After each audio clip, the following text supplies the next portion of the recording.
మన ఇండియాలో ట్రేడర్స్ కి పెద్ద ప్రాబ్లం ఏంటి అంటే గ్యాప్ అప్స్ అవడం, గ్యాప్ డౌన్స్ అవడం. ప్రతిసారి మార్కెట్లు ఇలా జరిగినప్పుడల్లా ట్రేడర్స్ కి చాలా టెన్షన్ ఉంటుందండి. ఈ గ్యాప్ అప్ అయింది, ఇప్పుడు గ్యాప్ ఫిల్ చేస్తుందా, ఫిల్ చేయదా, ట్రేడింగ్ చెయ్యాలా వద్దా అని. ఈ వీడియోలో మార్కెట్ లో గ్యాప్ అప్ అయినా, గ్యాప్ డౌన్ అయినా ఈజీగా ట్రేడింగ్ చేసే ఒక ట్రిక్ అయితే నేను చెప్తాను. అలాగే ఈ స్ట్రాటజీ విలువ తెలియాలి అంటే మార్కెట్ లో ఇప్పుడు ఎలాంటి పరిస్థితులు ఉన్నాయో దానికి తగ్గట్టు ఎలాగ మనం ట్రేడింగ్ చేయాలో ప్రతిదీ కొంత ప్రాక్టీస్ చేస్తే గానీ మనకి అర్థం కాదండి. నేను విత్ ప్రూఫ్ తో చూపిస్తాను మీకు. సో ఇప్పుడు మీరు స్క్రీన్ మీద చూస్తున్నది కంప్లీట్ గా నిఫ్టీ 50 తలక లాస్ట్ 30 రోజుల చార్ట్ అండి. ఇంకా ఎక్కువే కనిపిస్తుంది. ప్రతి రోజు గ్యాప్ అప్, గ్యాప్ డౌన్.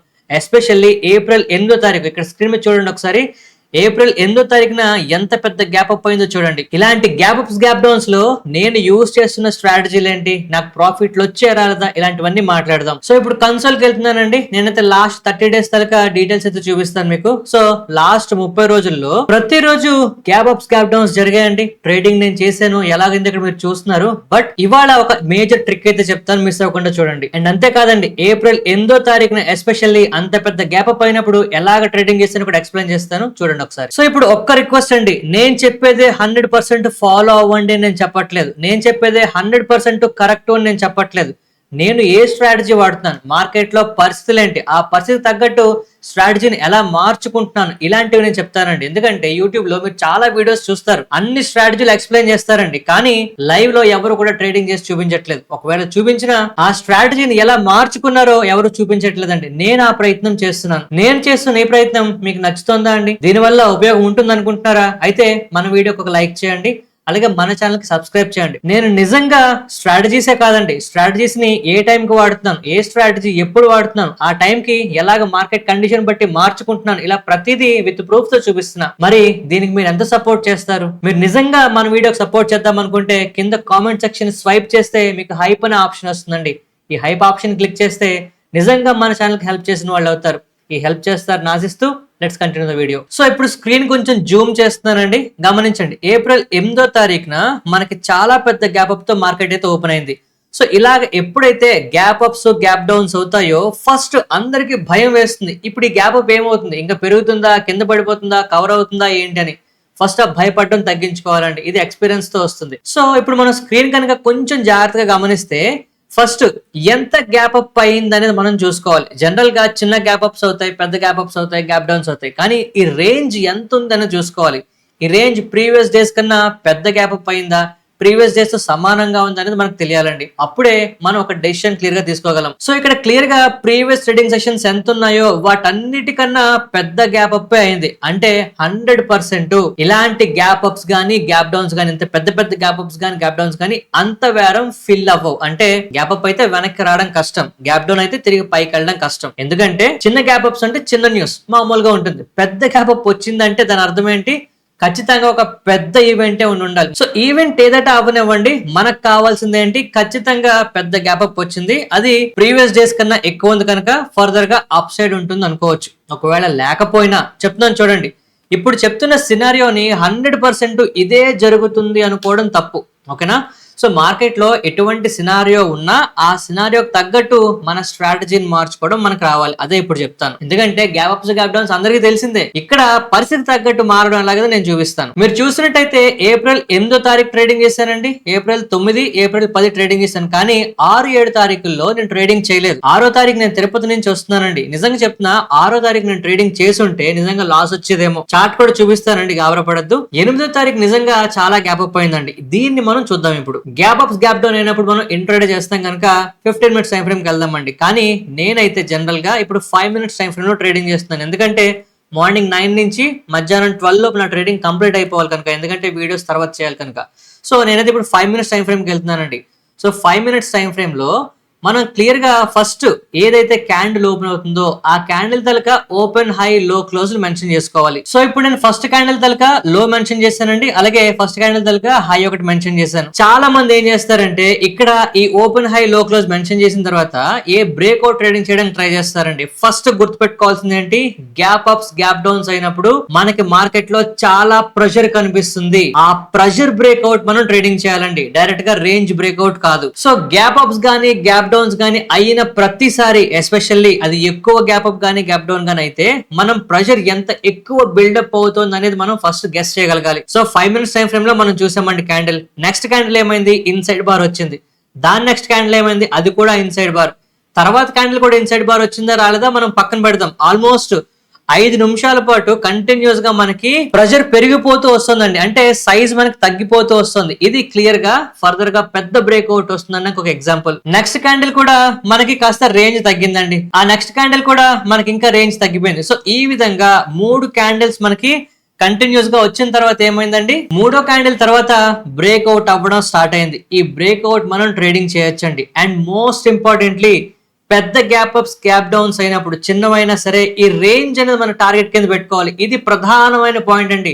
100కి 90 మంది చేసే మిస్టేక్ ఏంటి అంటే రేంజ్ బ్రేక్అవుట్ రోజంతా మెయింటైన్ చేద్దామని చూస్తారు. ఇది జరిగే పని కాదు. ఖచ్చితంగా మనం గుర్తుపెట్టుకోవాల్సింది ఏంటి, మనకి గ్యాప్ అప్స్ గ్యాప్ డౌన్స్ అయిన తర్వాత ఏదైతే ప్రెషర్ బిల్డప్ అవుతుందో ఆ ప్రెషర్ బిల్డప్ మాక్సిమం ఇమ్మీడియట్ గా టచ్ అవుతుందండి. ఎప్పటికీ ఫస్ట్ క్యాండిల్ దాకా అప్ సైడ్ అవ్వచ్చు లేదా డౌన్ సైడ్ అవ్వచ్చు. ఇదే మనం మెయిన్ టార్గెట్ కింద పెట్టుకోవాలి. ఈ లోపే ఆప్షన్ బయింగ్ లో కానీ ఆప్షన్ సెల్లింగ్ లో కానీ మనకు మంచి ప్రాఫిట్ వస్తుందండి. సో ఇప్పుడు ఎప్పుడైతే మనకు ఆల్మోస్ట్ ఈ లెవెల్ దగ్గర ఇంచుమించుగా 23,893 దగ్గర మనకైతే బ్రేక్అవుట్ జరిగింది. ఈ క్యాండిల్ అయిన తర్వాత ఇమీడియట్ గా మనకి మంచి ప్రాఫిట్ తో ఎగ్జిట్ అవుతున్నాం. ఇక్కడ గమనించండి సార్, మనకి స్టాప్ లాస్ ఎంత పెట్టాము, లేదు అంటే మనకు ప్రాఫిట్ ఎంత వస్తుంది, రిస్క్ రివార్డ్ రేషియో ఎంత వస్తుంది అంటే ఇక్కడ మీరు చేస్తున్నది ఒక రేంజ్ బ్రేక్అవుట్ కాదండి, మొమెంటం. అంటే షార్ప్ గా ప్రెషర్ బిల్డప్ అయిన తర్వాత ఇమ్మీడియట్ గా ఆన్ స్పాట్ బ్లాస్ట్ అవుతుంది.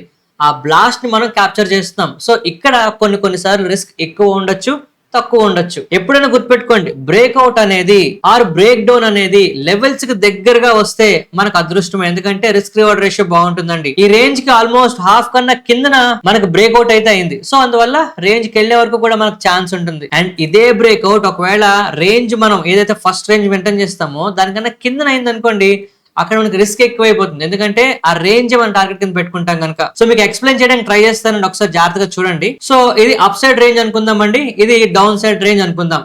ఇప్పుడు ఏం జరుగుతుంది, ఇక్కడ మనకి ఇలాగా ఇన్సైడ్ బార్ వచ్చింది అనుకుందామండి. ఓకేనా, ఒక ఇన్సైడ్ బార్ ఈ లెవెల్ దగ్గర వచ్చింది. ఓకేనా, సో ఇప్పుడు ఈ ఇన్సైడ్ బార్ రేంజ్ అనేది బ్రేక్అవుట్ అయితే మనకి అప్ సైడ్ ఎక్కువ ఉందండి, డౌన్ సైడ్ కాస్త తక్కువ ఉన్నది. అవునా అండి?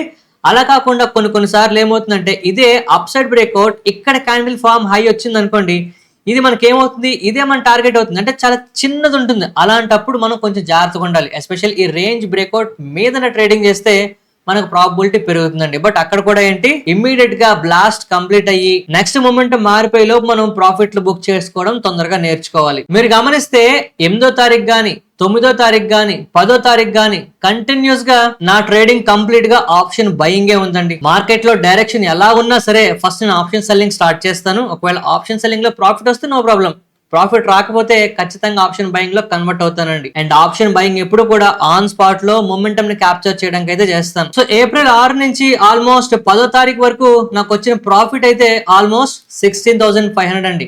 అయితే బ్రోకరేజ్ అంతా పోగా నాకు ఇక్కడ వస్తుంది దగ్గరగా 13,800 కనిపిస్తుంది. నా క్యాపిటల్ అయితే 3,75,000 అండి. దీని మీద ఎంత పర్సెంట్, 2% వచ్చినట్ట, 3% వచ్చినట్ట. నేను చేసిన స్ట్రాటజీ ఏంటండి, సింపుల్ రేంజ్ బ్రేక్అవుట్. అది ఎప్పుడు గ్యాప్ అప్స్ జరిగినప్పుడు లేదా గ్యాప్ డౌన్స్ జరిగినప్పుడు. మరి ప్రతిరోజు ఇలాగ అనుకున్నట్టు గ్యాప్ అప్స్ గ్యాప్ డౌన్స్ లేదు ఇన్సైడ్ బార్సే వచ్చాయా, కాదు కదా. అది ఎలాగో ఇప్పుడు చూద్దామండి. సో ఇప్పుడు మనం 9వ తారీఖు గురించి మాట్లాడదాం. 9వ తారీఖు గమనించండి, మళ్ళీ గ్యాప్ డౌన్ అయింది, మార్కెట్ కింద పడుతూ రికవరీ అవుతోంది. ప్రీవియస్ గా మనకి ఏమైంది, మార్కెట్లు కాస్త పాజిటివ్ గా ఉన్నాయి. సో అందువల్ల ఇది కంటిన్యూ అవుతుంది అని చెప్పి నేను ఆప్షన్ సెల్లింగ్ చేశానండి. మార్కెట్ ఇక్కడ పెరుగుతుంది అనుకుని ఈ రేంజ్ బ్రేక్అవుట్ కి నేను ఆప్షన్ సెల్లింగ్ చేశాను. అంటే ని సెల్ చేశాను. పెరిగినట్టే పెరిగింది, అమాంతం ఒక్కసారిగా కింద పడిపోవడం మీరు గమనించవచ్చు. సో ఈ విధంగా కింద పడిపోతున్నప్పుడు నేను లాస్ బుక్ చేసి ఇమ్మీడియట్ గా పుట్ బయింగ్ లోకి అయితే వెళ్ళాను. మార్కెట్ కింద పడుతుంది కనుక ఇమ్మీడియట్ గా ప్రాఫిట్ లోకి అయితే వచ్చేసాను. మరి ఇక్కడ నేను చేసిన ట్రేడింగ్ ఏంటండి, సింపుల్ రేంజ్ బ్రేక్అవుట్. ఇక్కడ ప్రెషర్ బిల్డప్ అవ్వలేదండి. మనం గ్యాప్ అప్ అయినప్పుడు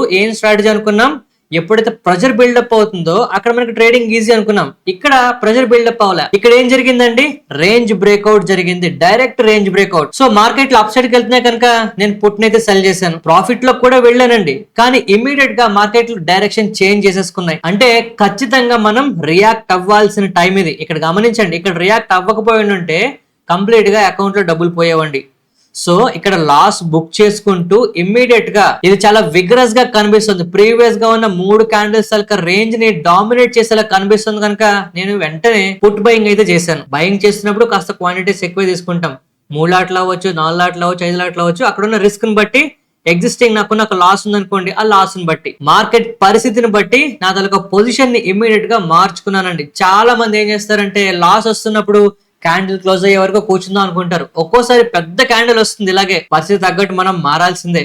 సో లార్జ్ క్యాండిల్స్ వచ్చినప్పుడు, హై వాలటైల్ గా కనిపిస్తున్నప్పుడు యాజ్ ఎర్లీ యాజ్ పాసిబుల్ అటు ప్రాఫిట్ లైనా లాస్ లైనా బుక్ చేసుకోవడం రావాలి మనకి. ఇక ఏప్రిల్ 10వ తారీఖు గురించి మాట్లాడదాం. అగైన్ మనకి గ్యాప్ అప్ అయితే అయిందండి. మళ్ళీ ఈ గ్యాప్ అప్ ఏం జరిగిందో ఒకసారి చూడండి. క్లియర్ గా మనకి రేంజ్ బ్రేక్అవుట్ ట్రేడింగ్ చేయడానికి అవకాశం వచ్చిందా, లేదు ఇన్సైడ్ బార్ ఫామ్ అయిందంటే రెండు కనిపిస్తున్నాయి ఇక్కడ. నేను ఫస్ట్ ఏం చేస్తున్నాను, లో మెన్షన్ చేస్తున్నానండి, అలాగే హై మెన్షన్ చేస్తున్నా.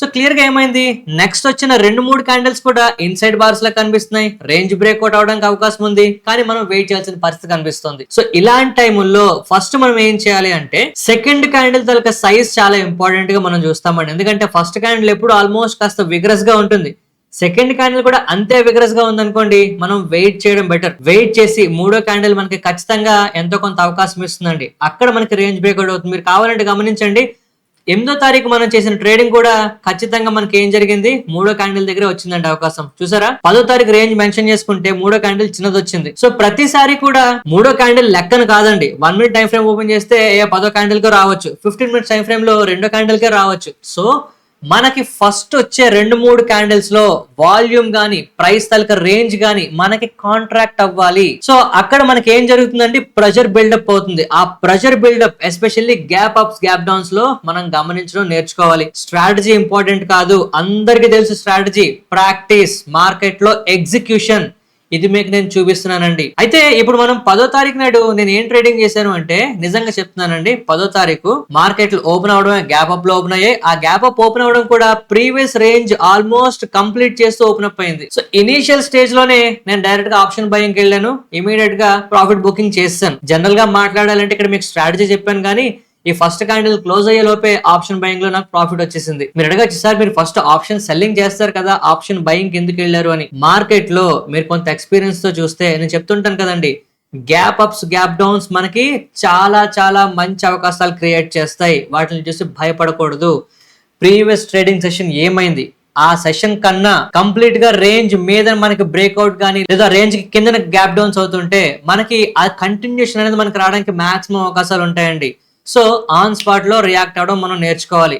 ఇది తొందరపడి చేయాల్సింది కాదు, నెమ్మదిగా ప్రాక్టీస్ చేయండి. ఎస్పెషల్లీ తక్కువ డబ్బులు ఉన్న వాళ్ళు ముందు ప్రాక్టీస్ చేయండి. ఒక 2-3 సార్లు ఏం జరుగుతుందో చూడండి. పేపర్ ట్రేడింగ్ చేయండి, లైవ్ లో ట్రేడింగ్ చేయడానికి ట్రై చేయండి. లేదు ఇలాగ ప్రాఫిట్లు విత్ ప్రూఫ్ తో చూపిస్తే అవి మీరు గమనించడం చూడండి, అంతేగాని డైరెక్ట్ గా డబ్బులు ఉన్నాయి కదా అని చెప్పి దిగిపోవద్దండి. అండ్ మోస్ట్ ఇంపార్టెంట్లీ ఇంకొక విషయం నేను చెప్తున్నానండి, ఇక్కడ వారం కింద వచ్చింది, లేదు రోజు కింద వచ్చింది, దీని చెప్పున నెల కింద, సంవత్సరం కింద, 10 ఏళ్ల కింద ఇలాగ సంపాదిస్తాము అనే ఆలోచనలు పెట్టుకోవద్దండి. మీరు గమనిస్తే లాస్ట్ 30 డేస్ లో మన ప్రాఫిట్ ఏదైతే ఉందో దాన్ని యావరేజ్ వేసుకుంటే వారానికి మనకి ఇక్కడ ఎంత వస్తుంది. ఫస్ట్ వారం అయితే చాలా 1% వచ్చిందండి, సెకండ్ వారం 2% దగ్గరగా వచ్చింది. మీరు గమనిస్తే ఇంచుమించుగా మనకి ఒకరోజు 33,000 వచ్చేసిందండి. ఇలాగ ప్రతిరోజు జరుగుతుంది అనుకోవద్దండి, ఒక్కొక్కసారి ఒక్కొక్కలా ఉంటుంది. ఇక్కడ నాకున్న అతిపెద్ద టెన్షన్ ఏంటో తెలుసా అండి, దీన్ని చూపిస్తే నాకు నెక్స్ట్ అన్ని గ్రీన్లు కనిపిస్తున్నాయి, ఇక్కడ రెడ్ ఎప్పుడు వస్తుందో అని భయంగా ఉంది. ఇది అందరికీ ఉంటుందండి, బట్ ప్రాబ్లం ఏంటి అంటే రెడ్ వచ్చిన తర్వాత మనం ఆపకూడదు, భయపడకూడదండి. సో చాలా మంది అడుగుతారు మీ రిస్క్ రివార్డ్ రేషియో ఎంత అని. ఒక్కొక్క ట్రేడ్ కి ఒక్కొక్కలా ఉంటుందండి. ఇక్కడ ఆప్షన్ బయింగ్ ఆల్మోస్ట్ నాకు 30,000 వచ్చింది. అంటే 1:1 తీసుకున్నా అక్కడ నాకు 30,000 లాస్ రావాల్సిన పరిస్థితులు ఉంటాయి. చాలా మంది చెప్తుంటారు లాస్ అంత రాకూడదు కదా, లేదు ప్రాఫిట్ ఒకసారి అంత పెరగకూడదు కదా అని. మార్కెట్ లో ప్రతి ట్రేడ్ కి ఇంతే రిస్క్ తీసుకోవాలనుకోవడం కరెక్ట్, కానీ ఇంతే రిస్క్ ఉండాలి, ఇంతకన్నా ఎక్కువ ఉండకూడదు అనుకోవడం తప్పండి. మార్కెట్ లో ఒక పరిస్థితి దగ్గర ఎక్కువ రిస్క్ తీసుకోవాల్సిన సిచ్యువేషన్స్ ఉంటాయి, ఒక్కొక్క దగ్గర తీసుకోకూడని సిచ్యువేషన్స్ ఉంటాయి.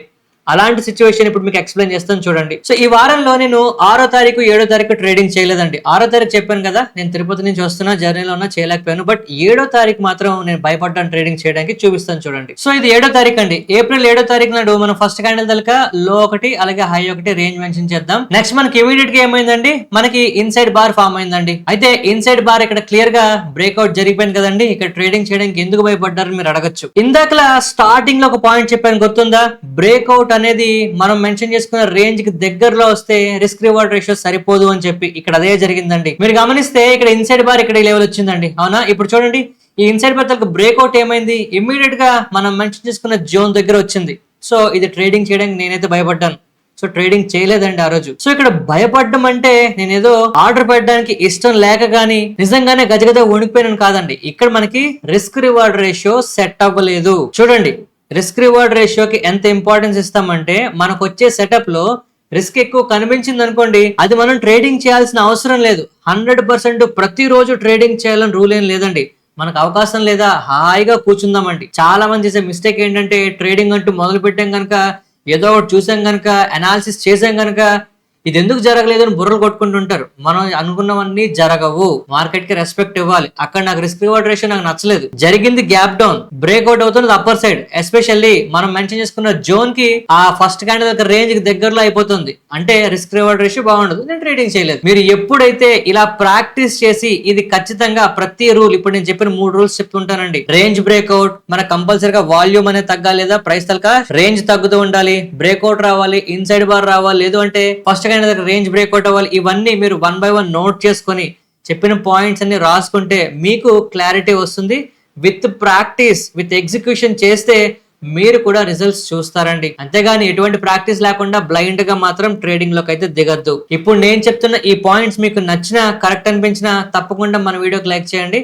మన ఛానల్ ని మరింత ముందుకు చేరేలాగా హెల్ప్ చేయండి. ఈ హెల్ప్ చేస్తారని ఆశిస్తూ మరొక మంచి వీడియోతో కలుద్దామండి. ధన్యవాదాలు.